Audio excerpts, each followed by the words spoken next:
How do I do division when decimals get involved? And you might not even know that decimals need to get involved with your division yet, but watch out, it's coming. So, what if we wanted to say something crazy like, how many times does 200 go into just 44? Well, you probably know from previous division that 200 is not going to go into 4. And 200 is also not going to fit into 44. So you might be telling me, there's no way we can do this. Well, we can. And it's exactly like regular long division, except with a little twist. And I'm going to tell you when that twist happens. Let's start as if we were doing regular division. How many times does 200 go into 4? 0 times. So I write a 0 above the 4. 200 does not fit into 4 even once, so it goes in 0 times. How many times does 200 fit into 44? 44. Well, it fits in 0 times, again, because 200 is too big to fit into this tiny little 44. So again, 0 times.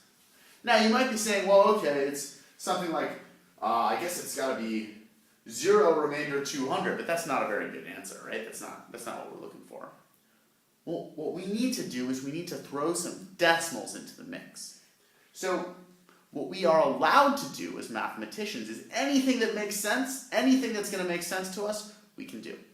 So we know that 44 is equal to 44.0.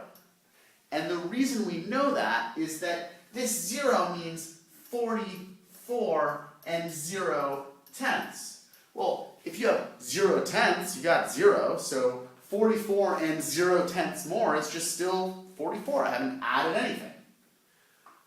By that logic, we can say that 44 is also equal to 44.00, because I'm still not adding anything. It's just 0.0.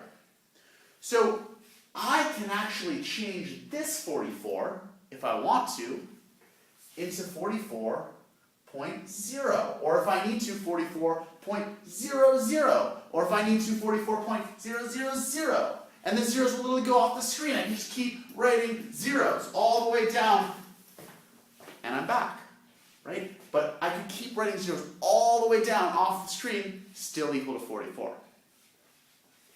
Well, now that we've added our decimal points, I'm going to do that again just so you guys see exactly what I did. I said 200 goes into 4 0 times. 200 goes into 44 0 times. I'm like, well, I'm either going to say 0 remainder 200 or I got to do something else. What I'm going to do is I'm going to say, well, 44, what about 44.0, right? Because 44.0 is equal to 44. I might as well just throw that 0 on there. One thing I got to remember is when I do my 0.0, I have to do this arrow, right, to tell myself to put a decimal point right above it. Right above it.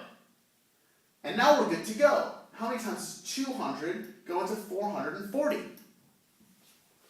200 goes into 440 2 times. Goes into 440 2 times, right? And 2 times 200 is going to be equal to 400. So after that little trick where we're adding these zeros, we're right back to regular division. We just have to remember that if we want to get some more zeros, we put a decimal point, we put a decimal point right up there. Now, we're just doing our subtraction step. We're going to get 40. And then we're going to go, okay, well, how many times does 200 go into 40? Oh, wait, looks like, I'm going to just erase this scratch work, sorry.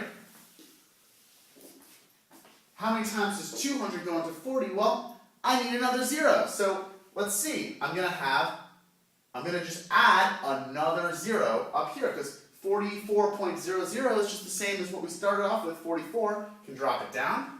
I just added another 0 because I wanted to, because it made sense.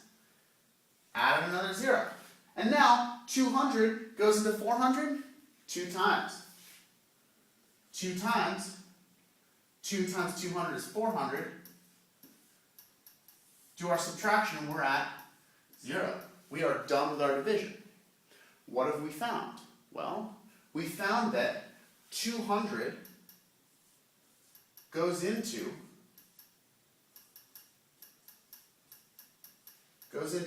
44, actually 0.22, or 22 over 100 of a time. And this is great because we know that 200 doesn't fit into 44 one time. It actually fits in a little bit less than 1. In fact, it fits in 22 over 100ths, right? Because this would be out of 100, this would be 0.22. It's less than 1. And that's how much it fits into 44. It fits in less than 1 time. So when we were saying 0 over here, we weren't quite getting the whole picture. 200 doesn't fit into 44 ever, it fits in 0 times, but it actually fits in less than 1 time when we get into decimals. It fits in just 0.22. So we have a more accurate answer right now because we were able to do decimal division. Again, remember that trick. When you run out of number, you can always add this decimal, throw it up top, and just add yourself some zeros.